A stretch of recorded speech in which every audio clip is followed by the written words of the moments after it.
Hi, welcome to Kap Industries. My name is Russell and this is the installation procedure for a Kap Industries fire extinguisher mount into an SK Forester and a VB WRX. This is how we do it.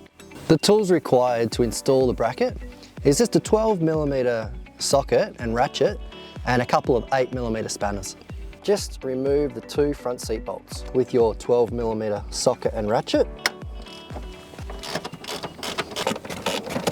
After you've removed your two front seat bolts, you'll just need to then position the bracket and find a place that you like to install your extinguisher. Today I'm installing this nice twin latch extinguisher, but you can use any metal caged extinguisher. Just please make sure you're using a metal cage that has these clips. The bracket comes with these M5 nuts and bolts and washers, and with those you mount the cage of the extinguisher to the bracket. So pull it off and mount the cage with those M5 nuts and bolts.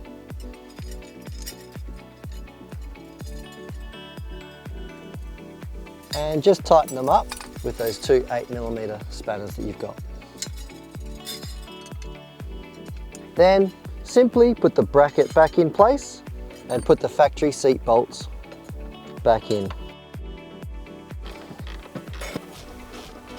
Then simply slip the extinguisher into its cage and clip it all up.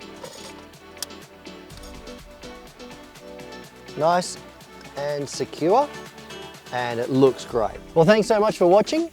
As you can see, they look great. It's a really great way to store a fire extinguisher.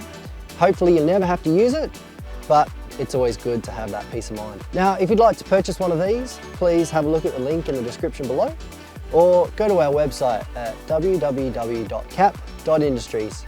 Thank you very much.